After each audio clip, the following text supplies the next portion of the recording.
30 کلو کی بندوق لے کے وہ 20,000 کی تنخواہ کے لیے نہیں کھڑا ہوا. وہ اس لیے کھڑا کہ اسے پتا ہے کہ میرے نبی نے اس کے لیے کیا بشارتیں دی ہیں. اسلامی ملک کی سرحد پر پہرا دینے والے کے گھوڑوں کی ٹاپوں کی قسمیں کھائی گئی ہیں. ان کو یہ ہضم نہیں ہو رہا کہ دنیا اسلام تباہ و بربادی کی طرف جا رہی ہے. لیبیا تباہ ہو گیا, عراق تباہ ہو گیا, شام تباہ ہو گیا, یمن تباہ ہو گیا. عرب ملکوں کے اندر آپس میں اختلافات پیدا ہو گئے. ایک پاکستان ہے جو اپنے قدموں میں کھڑا ہے اپنی مضبوط فوج اور مضبوط قوم کی وجہ سے. اس پاکستان کو تباہ و برباد کرنے کے جو منصوبے ہیں, جو انشاءاللہ قیامت کی صبح تک کبھی کامیاب نہیں ہو سکتے, وہ ان منصوبوں میں سر فہرست کیا ہے؟ آپ 1985 سے شروع کیجئے. 1985 کہ امریکن تھنک ٹینک ہوں, ہندوستان کے سوچنے سمجھنے والے ہوں, روس کے ہوں, وہ کہتے ہیں اگر آپ نے اس قوم کو تباہ کرنا ہے, اس کے اندر فرقہ واریت پیدا کر دو, اس قوم کو اس فوج سے لڑا دو. یہ کامیاب نہیں ہو پا رہے. انہوں نے فاٹا میں اپنے کچھ جو بدماش تھے وہ رکھے, ہماری فوج نے وہ کام کیا جو تاریخ میں نہیں ہوا.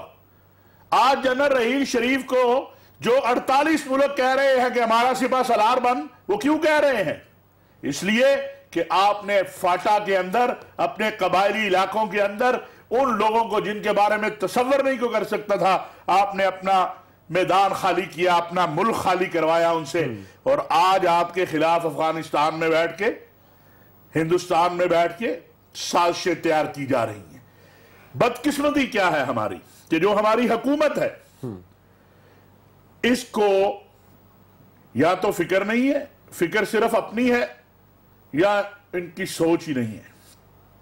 مجھے بڑے دکھ سے کہنا پڑتا ہے, کیا پرچنار کا پاکستانی پاکستانی نہیں ہے؟ کیا اس کا وزیر اعظم میاں محمد نواز شریف نہیں ہے؟ بہاول نگر کا پاکستانی اگر پاکستانی ہے تو پرچنار کا پاکستانی پاکستانی کیوں نہیں ہے؟ کیا میاں صاحب کو نہیں جانا چاہیے تھا پرچنار؟ بالکل جانا چاہیے تھا. بہاول نگر بہت دکھ کا واقعہ ہے, بہت افسوس کا واقعہ ہے. وہ ایک حادثہ ہوا, لالچ تما جو ہمارے اندر پائی جاتی ہے. لیکن وہ تو عید کی خوشیوں کے لیے بازاروں میں اپنے بچوں کے لیے کوئی کپڑے لینے گیا, کوئی کھلونا لینے گیا, ان کا جرم کیا تھا؟ وہ تو دشمن کا نشانہ بنے. یہاں خود اپنے لیے یہ بھی بہت بڑا سانحہ ہے, یہ بھی بہت بڑا زخم ہے, لیکن وہ بھی زخم لگایا گیا. یہ خود زخم لیا, وہ زخم لگایا گیا. ابھی تک ہمیں کوئی وفاقی وزیر بھی وہاں نظر نہیں آتا. 5-6 دن گزر گئے. پھر اس کو فرقہ وارانہ رنگ دینے والے سوشل میڈیا اور باقی جگہوں پہ جب آپ بات کرتے ہیں کہ سوشل میڈیا پہ یہ جو ملک کو, قوم کو تقسیم کرنے کی باتیں کرتے ہیں تو بہت ساروں کو تکلیف شروع ہو جاتی ہے. کیا میرے ملک کے خلاف, میری قوم کے خلاف, میرے دین کے خلاف, میری فوج کے خلاف جو مغلظات سوشل میڈیا پر آ رہی ہیں ان کو روکنا نہیں چاہیے؟ ان کو روکنے کے لیے کوئی کردار نہیں ادا کرنا چاہیے؟ اگر وہ ہوتا تو آپ کہتے ہیں آزادی اظہار, آزادی اظہار یہ ہے کہ آپ مجھے گالی دیں, آپ میرا چہرہ نوچیں, آپ میرے گریبان کو پکڑے. یہ آزادی اظہار نہیں ہے. وزیر داخلہ صاحب نے کل کہا قوم رزلٹ چاہتی ہے, پکڑے ان کو جو یہ سارے کام کر رہے ہیں. کون سا مفاد اس میں پڑھا ہے کہ آپ اس قوم کو تقسیم کریں شیعہ سنی میں, آپ اس قوم کو تقسیم کریں بریلوی دیوبندی میں, آپ اس قوم کے شہداء کو جو بیچارے بے گناہ مسلمان مارے جائیں ان کو آپ تقسیم کریں کہ یہ فلانا مکتبہ فکر ہے, یہ فلانا مکتبہ فکر ہے. جو اس قوم کو تقسیم کر رہا ہے وہ اس ملک اور قوم کا وفادار نہیں ہو سکتا. بالکل ٹھیک ہے مولانا صاحب, آپ ذمہ داروں کو پکڑا جائے, اب پکڑ بھی لیا جائے, پکڑنا بہت ضروری ہے, اس میں کوئی دو رائے نہیں, لیکن اس کے باوجود وہ جو چلے گئے ہیں دنیا سے ان کو تو واپس نہیں لایا جا سکتا. بتایا جاتا ہے کہ سیکیورٹی انتظامات پہلے سے بہت زیادہ تھے کیونکہ تھریٹس موجود تھے, پھر بھی خودکش حملہ آوروں کا آنا, پھر جب امدادی ٹیمیں آئی ہیں ان پہ بھی حملہ ہو جانا, یہ ایک سوالیہ نشان نہیں ہے. یہ سب کو پتا ہے کہ جب امدادی سرگرمیاں شروع ہوتی ہیں پھر بھی حملہ ہوتا ہے, وہ انتظار میں ہوتے ہیں. یہی تو چیزیں دیکھنے کی ہیں کہ ان کے سہولت کار کون ہیں. کیا رمضان المبارک کے آخری جمعے کو ایسے لوگوں کے لیے چندے نہیں مانگے گئے جو قتل و قتال کرنے والے ہیں؟ کہاں ہے قومی ایکشن پلان؟ کس نے اس پہ عمل کرنا ہے؟ کیا یہ سارا کام فوج نے کرنا ہے کہ یا ہمارے جو ادارے ہیں ان کا بھی کوئی کام ہے؟ کیا یہ سارا کام سی ٹی ڈی اور آئی ایس آئی اور آئی بی اور ایم آئی کے قوم کا؟ کیوں نہیں جمعے والے دن لوگ کھڑے ہوئے جب چندے کی اپیلیں ہوتی رہی؟ میں آج کو لوگوں سے بھی پوچھنا چاہتا ہوں، جو 100 روپیہ بھی دیتا ہے، اگر اس کی گولی، اس 100 روپے سے گولی خریدی گئی ہے اور وہ گولی لگی ہے جا کے کسی بے گناہ کو، تو کیا آپ جنت میں جائیں گے؟ کیا آپ کا وہ 100 روپے آپ کو جہنم میں نہیں جائے گا؟ اللہ نے قرآن میں کہا ہے وَمَن يَقْتُلْ مُؤْمِنًا مُتَعَمِّدًا فَجَزَاؤُهُ جَهَنَّمُ خَالِدًا فِيهَا، مومن کو یعنی مسلمان کو، بے گناہ کو قتل کرنے والا، وہ اور مشرک جو اللہ کے ساتھ شریک کرنے والا ہے، وہ ہمیشہ ہمیشہ جہنم میں رہیں گے۔ اگر آپ اس کے معاون ہیں تو پھر آپ اپنے بارے میں سوچئے، کیا ہمیں اتنی اویئرنس ابھی نہیں آئی کہ ہم اپنی مساجد کی خود حفاظت کرتے ہوئے ہم کہیں امام صاحب اور خطیب صاحب سے کہ یہ جو آپ اپیل کر رہے ہیں یہ نہیں چلے گی؟ کیا رمضان المبارک کے اندر کل عدم تنظیمیں اور باقی جو ہیں انہوں نے چندے نہیں کیے؟ مسلح گارڈ لے کے لوگوں نے چندے نہیں کیے؟ یہ کس نے کرنا ہے؟ کیا ایک دکان پہ ایک فوجی یا ایک پولیس والا کھڑا کیا جائے یا ایک تاجر کے ساتھ لگایا جائے کہ جناب آپ ایسے لوگوں کو چندہ نہ دیں؟ بھائی میرے، خالی خودکش کا مسئلہ نہیں ہے، اس خودکش کی آخر جیکٹ کہیں بنتی ہے، اس خودکش کو کوئی سہولت دیتا ہے، پورا ایک نیٹ ورک ہے، اس خودکش کو کوئی ذہنی طور پہ تیار کرتا ہے۔ اور یہ مافیا اب پاکستان کا مسئلہ نہیں ہے، یہ اب عالمی مسئلہ بن چکا ہے۔ جو بیت اللہ پہ خودکش کرنے جاتا ہے، جو مسجد نبوی پہ خودکش کرنے جاتا ہے، جو پرچنار میں جاتا ہے، جو پشاور کے بچوں کو مارتا ہے، یہ سارے وہ خارجی ہیں، یہ وہ تکفیری اور خارجی فتنہ ہے جس کے خلاف آپ کو قوم کو تیار کرنا ہوگا۔ آپ کو اپنی اف اینڈ بٹ سے نکلنا ہوگا، آپ کو اپنی فوج اور اپنے اداروں کے ساتھ کھڑا ہونا ہوگا، آپ کو پاناما سے آگے سوچنا ہوگا۔ آپ اس ملک کے حکمران ہیں، اگر عمر بن خطاب یہ کہتے ہیں کہ فرات کے کنارے کوئی بکری کا بچہ بھوکا پیاسا مارا گیا، عمر سے پوچھا جائے گا، تو کیا آپ سے نہیں پوچھا جائے گا؟ آپ کیا سمجھتے ہیں کہ یہ جو 170-75 جل گئے، آپ سے کچھ نہیں پوچھا جائے گا؟ کیوں نہیں کئی گھنٹے تک وہ پیٹرول وہاں ڈیزل پڑا رہا، آپ کی انتظامیہ پہنچی وہاں پر؟ آپ اللہ بندوں سے تو آپ ڈرتے نہیں ہیں، چونکہ بیچاری یہ قوم بیڑ بکریاں ہیں، پھر الیکشن آئے گا، پھر انہی کو ووٹ دے گی، پھر ذات، پھر برادری، پھر وہ۔ اللہ سے تو ڈرو۔ امداد کا اعلان کر دیا جاتا ہے مولانا صاحب، اور امداد کا اعلان کیا ہے ان لوگوں کے لیے بھی، احمد پور شرکیہ کے لوگوں کے لیے بھی اور پارا چنار کے لوگوں کے لیے بھی، لیکن پارا چنار کے لوگوں نے اس امداد کو مسترد کر دیا۔ یہ پارا چنار پاکستان میں ہے، اس پر یہ حکومت ہی بہتر بتا سکتی ہے، لیکن فرق تو بہرحال واضح نظر آ رہا ہے جو رویہ اپنایا جا رہا ہے۔ یہ فرق کی وجہ کیا ہے؟ یہ فرق کس طرح سے دور ہو سکتا ہے؟ اس پر بات ہوگی، دیگر ایشوز بھی شامل کریں گے ایک بریک کے بعد۔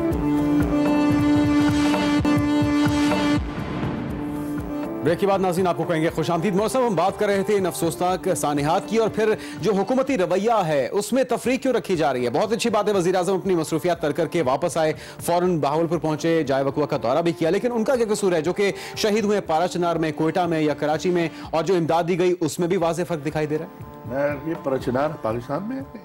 یہ میاں صاحب بہتر بتا سکتے ہیں۔ یہ وزیر اعظم بتایا تو یہی جاتا ہے کہ وزیر اعظم بھی یہی ہے، بہاول نگر وہ کیا ہے، بہاولپور، احمد پور شرکیہ، وہ بھی پاکستان میں ہی ہے نا؟ جی ہے تو پاکستان میں۔ دونوں پاکستانی جو ہیں ان کا جھنڈا جو ہے وہ سفید اور سبز ہی ہے، بالکل ان کا بھی سفید اور سبز ہی ہے تو ایسا ہی مولانا صاحب۔ یہ ایک حادثے کا شکار ہوئی جو خود انہوں نے اپنے لیے کیا، میں یہ نہیں کہہ رہا، غفلت کہہ لیں، ناسمجھی کہہ لیں، غفلت، ناسمجھی، ان کو دشمن نے نشانہ بنایا۔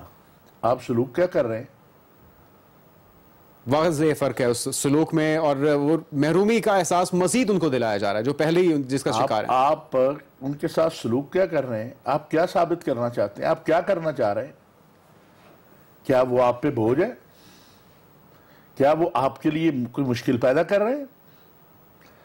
جناب والا رحم کرو، یہ پیسہ کوئی آپ نے اپنی جیب سے تو دینا نہیں، بلکہ آپ تو قوم کے پیسے سے ماشاءاللہ کافی مستفید ہو چکے ہیں اور ہو رہے ہیں۔ ایسے ہی ہے۔ کیوں نہیں پہنچے وزیر داخلہ صاحب ہمارے پرچنار؟ آج 6 دن ہو گئے، 5 دن ہو گئے، کوئی آپ کسی وفاقی وزیر کی ہم نے شکل دیکھی وہاں کوئٹہ میں دیکھی؟ یہ جو روز جب وہ پاناما کی تاریخ ہوتی ہے ایسے ایسے آ رہے ہوتے ہیں، ان میں سے کسی کو توفیق ہوئی کہ یہ ایسے ایسے کرتا ذرا پہنچتا وہاں پر بھی ایک ڈائس لگا کے بات کرتے، وہاں پر بھی کسی کو گلے کے ساتھ لگا کے حوصلہ دیتے، وہاں پر بھی کسی کے سر پہ دست شفقت رکھتے؟ کیا یہ آرمی چیف کا کام ہے کہ وہ پولیٹیکل اور مذہبی جماعتوں کے ساتھ پھر وہ کرتے ہیں، پھر آپ چیختے ہیں؟ جب آپ نہیں کریں گے تو کوئی تو کرے گا. جب آپ کے پاس فرصت نہیں ہوگی تو اس ملک کی بقا اور سلامتی کے لیے کوئی تو کرے گا نا یار. پھر آپ کہتے ہیں جناب مداخلتیں ہوتی ہیں. تو جناب مداخلتیں جب آپ اپنا کام نہیں کریں گے اور وہ بھی نہ کریں تو پھر کون کرے گا؟ پھر آپ کیا پیغام دینا چاہتے ہیں؟ کیا بتانا چاہتے ہیں؟ آپ نے ملک کے اندر مایوسی پیدا کی ہے، آپ کی خارجہ پالیسی سے آپ تنہا ہوتے چلے جا رہے ہیں. ٹھیک ہے، ہمیں امریکہ سے جناب کچھ نہیں ہے، بڑے ہم نعرے لگاتے ہیں. جو نعرے لگاتے ہیں نا امریکہ کے، مرد آباد کے، ان کو بھی جب امریکی سفیر کہتا ہے تو وہ خفیہ جا کے اس کے ساتھ ڈنر کر آتے ہیں. ان کے بچے بھی باہر ہی پڑھتے ہیں، باہر ہی پڑھ لیتے ہیں. وہ کہتے ہیں یہ تو مال غنیمت ہے. ہاں جی، بڑے بڑے یہاں وکی لیکس نے بڑا کچھ بتایا، بڑا بڑا کچھ یہاں موجود ہے. بات صرف اتنی ہے کہ جناب والا آپ کی خارجہ پالیسی کے نتیجے میں پہلے عرب دنیا میں ہندوستان انٹر ہوا اور اس نے عرب دنیا کے اندر اپنے لیے جگہ بنانی شروع کی. آپ کا وہ دوست ملک متحدہ عرب امارات جو ہر مشکل مرحلے میں آپ کے ساتھ کھڑا تھا، جا کے 73 ارب ڈالر کے معاہدے ان کے بھارت کے ساتھ ہوئے. اب جناب ٹرمپ کے ساتھ کھڑا ہے جا کے مودی، اور آپ نے ٹرمپ سے ملاقات کا موقع ضائع کیا. میں یہ نہیں کہتا کہ ٹرمپ کوئی خدا ہے یا سپر پاور ہے، لیکن اگر آپ نے اس دنیا میں سروائیو کرنا ہے تو آپ کی ایک خارجہ پالیسی ہونی چاہیے. نہ آپ کی عرب ممالک کے اندر کوئی حیثیت رہ گئی ہے، نہ آپ کی یورپی ممالک میں کوئی حیثیت رہ گئی ہے. ایک پاناما آپ کے گلے پڑ گیا ہے، وہ پتہ نہیں یہ ڈھول کیسے پھٹے گا اور کیسے بجے گا. مولانا صاحب پھر یہ تو قصور پی ٹی آئی کا ہوا یا اپوزیشن کا ہوا جو الجھائے ہوئے ہیں اور حکومت کو کوئی اور کام کرنے نہیں دے رہی. ہاں بالکل، یہ جو آف شور، پھر حکومت کو تو آپ ذمہ دار نہ ٹھہرائیں نا. یہ آف شور کمپنیاں میرے خیال عمران خان صاحب نے لے کے تو میاں صاحب کے بچوں کے نام کر دیا نا. ایسا ہی لگتا ہے، کچھ ایسا ہی لگ رہا ہے. ایسا لگ رہا ہے کہ میاں صاحب حکومت نہ کریں. میاں صاحب کو کس نے روکا ہے؟ عمران خان نے روکا پرچنار جانے سے. میاں صاحب کو عمران خان نے روکا ہے کوئٹہ جانے سے. لیکن مولانا صاحب مقامی قیادت میں سے بھی تو کوئی نہیں پہنچا، وزیر اعلیٰ ہوں یا خان صاحب ہوں. مجھے آپ یہ بتائیے، وہ ہمارے بچے ذبح ہوئے تھے پشاور سکول میں، یاد ہے آپ؟ جی. اس دن ہم نے کہا تھا ہم قوم کو ایک بیانیہ دیں گے، قومی بیانیہ. بالکل. کہیں ملا آپ؟ آج تک تلاش کر رہے ہیں. ڈرامے ہم نے بہت دیکھے ہیں اور ڈرامے ہو رہے ہیں. وہ ایک محکمہ نیکٹا بھی ہے، وہ بھی کبھی کبھی قومی بیانیہ بنوانے جاتا ہے ان سے جن کو اپنا بیانیہ پتا نہیں ہے. کدھر گیا قومی بیانیہ؟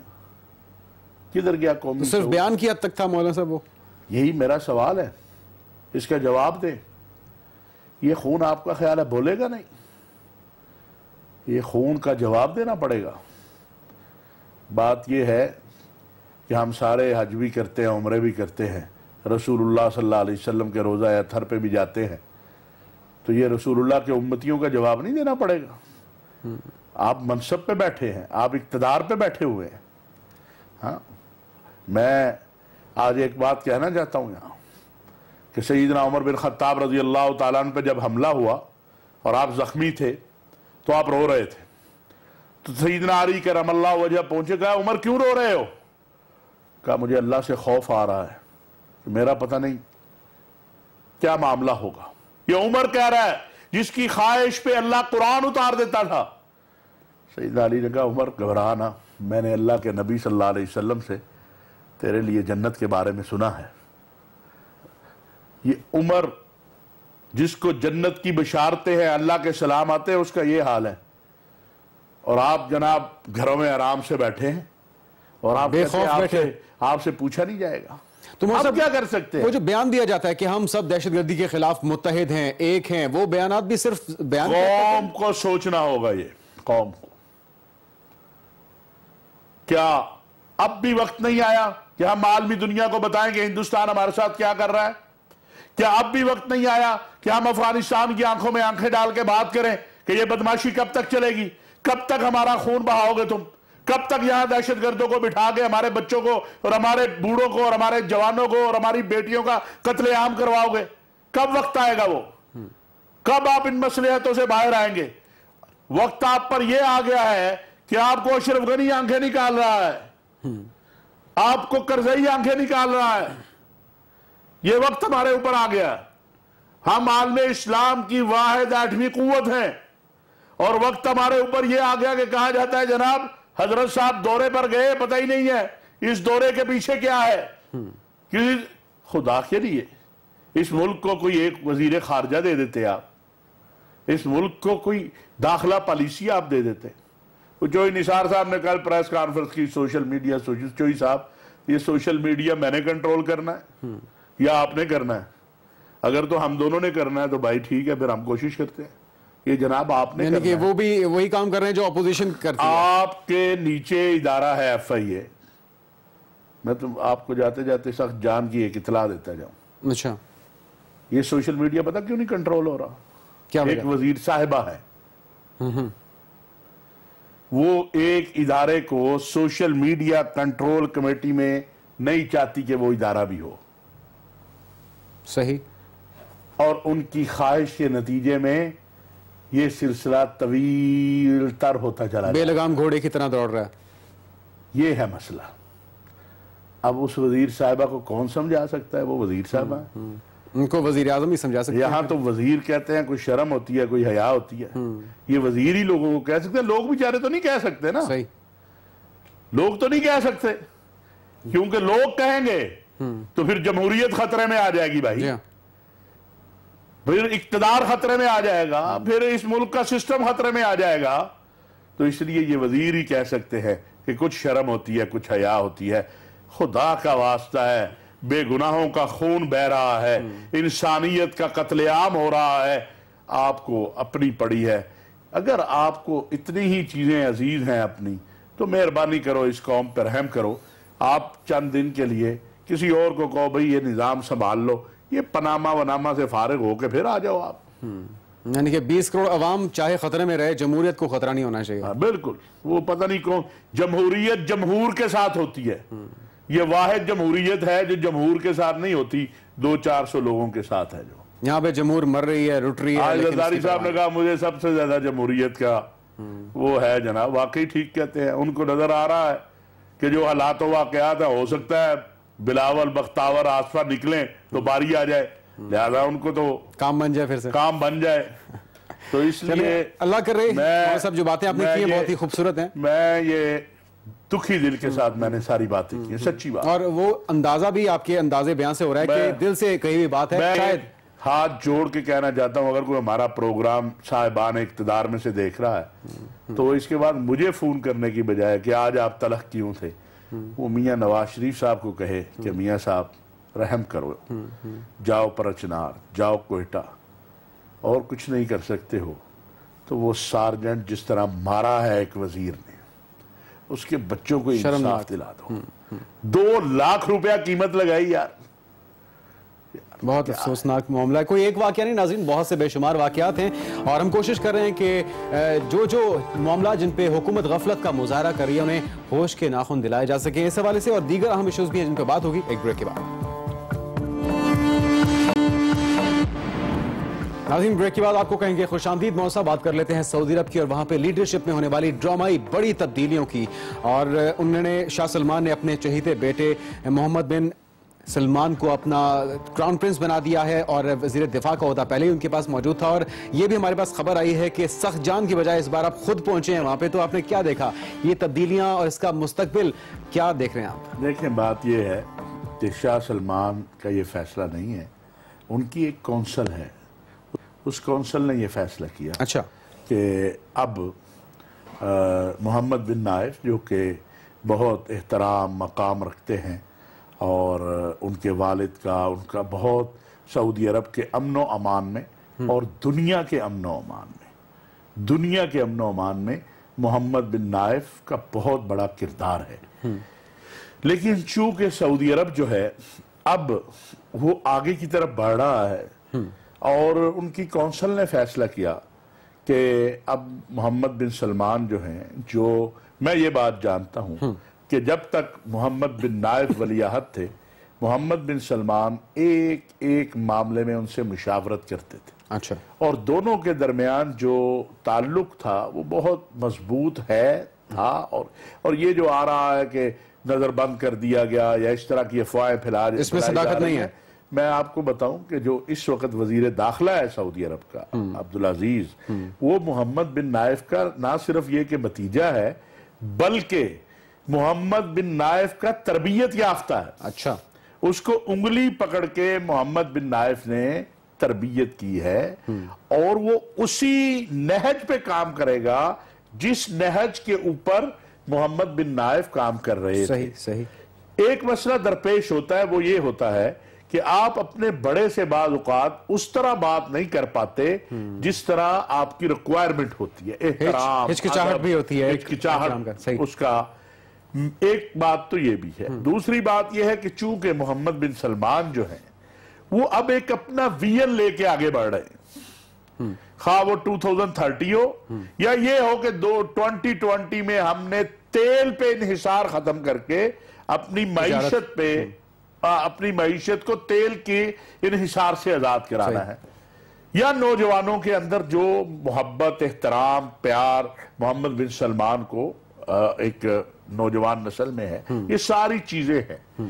ان حالات میں میں سمجھتا ہوں کہ ایک ایسا فیصلہ جو باہمی اتفاق سے اور باہمی اتحاد سے ہوا، اور اس میں محمد بن سلمان نے وزیر داخلہ سب سے اہم پوسٹ ہوتی ہے، جو اپنے ساتھ وزیر داخلہ رکھا، وہ تو سمجھ لیں کہ محمد بن نائف کا بیٹا ہے، اس کا بھتیجا ہے، اس کا تربیت یافتہ ہے۔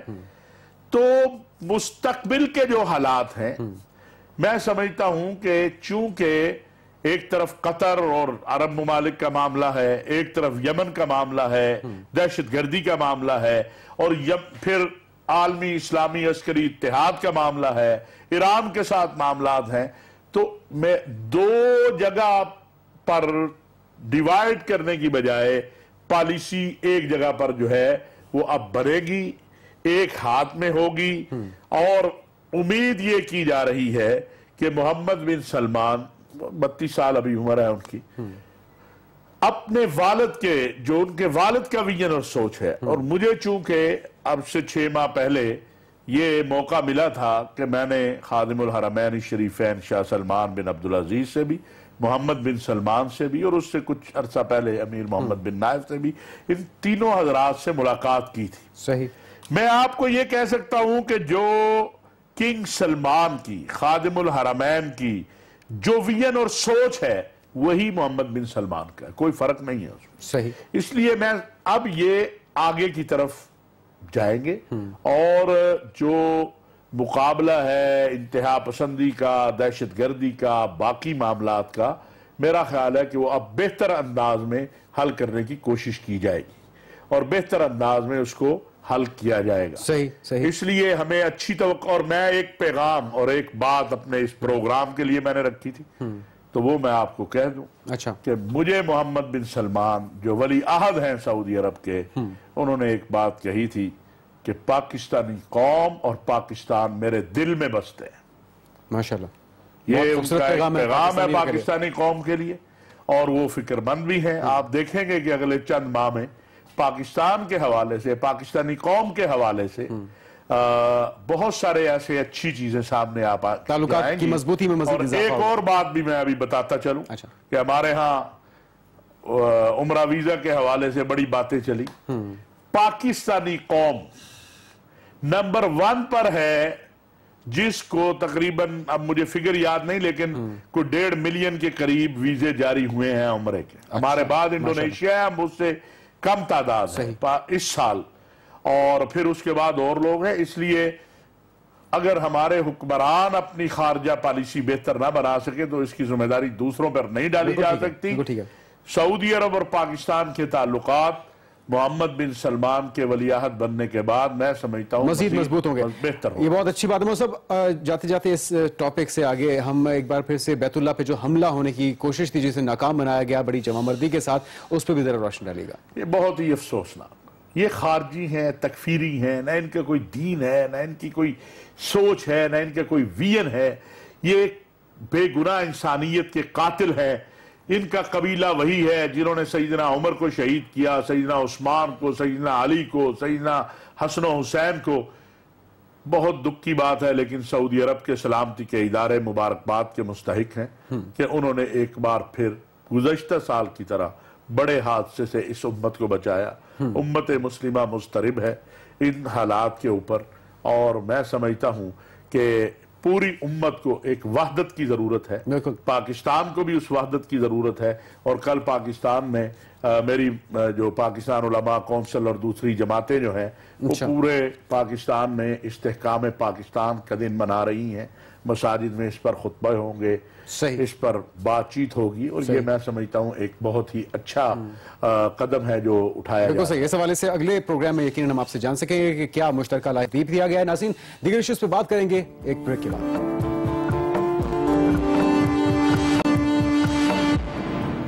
بریک کے بعد ایک بار پھر سے آپ کو کہیں گے خوش آمدید۔ مولوی صاحب بات کر رہے تھے بیت اللہ پر دہشت گردانہ حملے کی ناکام کوشش کی، یہ کون لوگ ہیں اور اس کے خاتمے کے لیے کیا مؤثر اقدامات ہونے چاہیے آپ کے خیال میں؟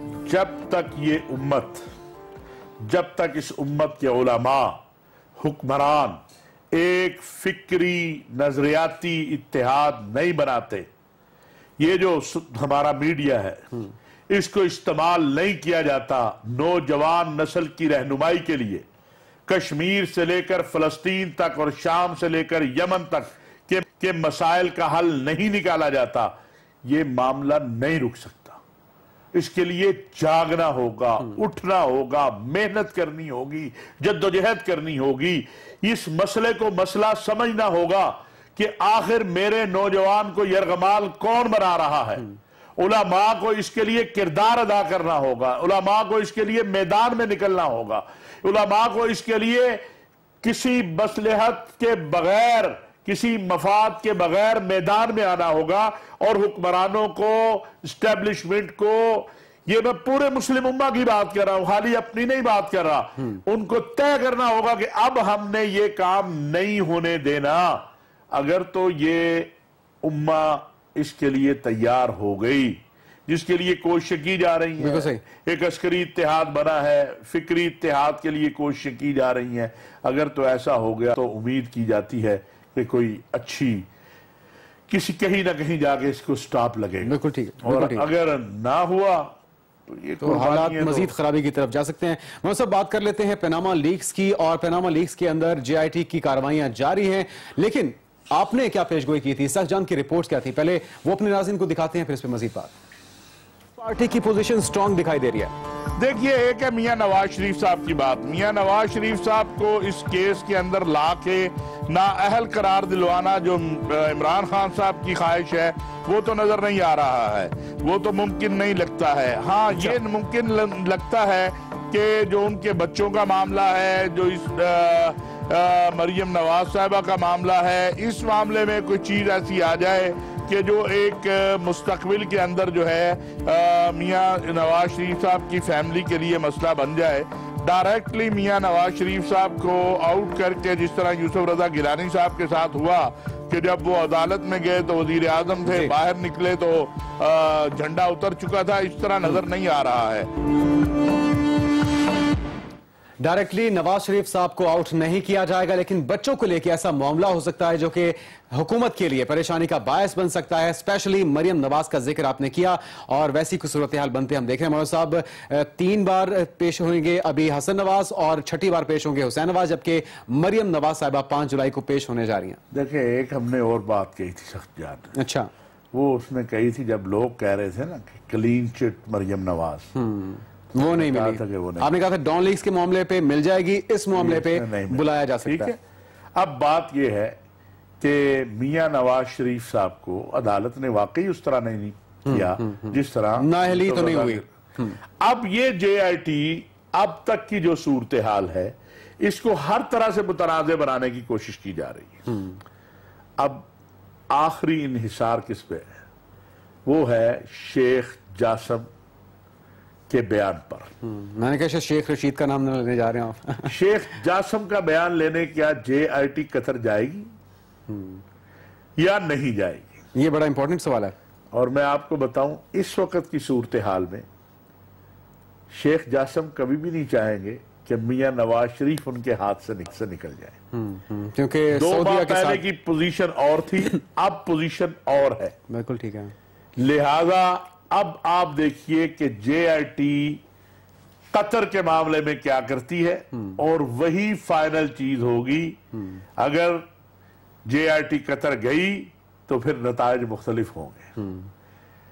اور یہ بھی ہو سکتا ہے کہ سرپرائز دیتے ہوئے شیخ جاسم پاکستان بھی آ جائے. اچھا، یہ تو بہت بڑی خبر دے رہے ہیں مولانا صاحب. یہ بھی ہو سکتا ہے، اور یہ آج سے 1 ہفتہ پہلے کہیں ڈسکس بھی ہوا ہے قطر کے حلقوں میں کہ ایسا کر لیا جائے.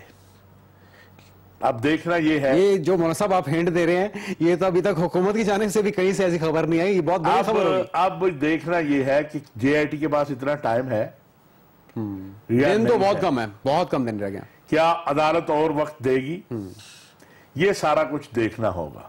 اب تک کی یہ سخت جان ایسے ہی پھر رہا تھا. میں نے کہا تیرے پہ الزام نہ لگ جائے، فوٹو تو نے لیک کی ہے. دیکھو صحیح ہے. وہ میں نے کہا ادھر نہ جایا کر تو. یہ ہم سے تھوڑا سا ٹائم زیادہ لگ گیا دوسرے ایشوز پہ، اس پہ تو کافی بات ہونی چاہیے تھی، لیکن معذرت کے ساتھ کم ہے ہمارے پاس، اور اس پہ اگلے پروگرام میں مزید بات کریں گے. ناظرین، پروگرام دیکھنے کا بہت شکریہ. اجازت دیجیے، اللہ حافظ.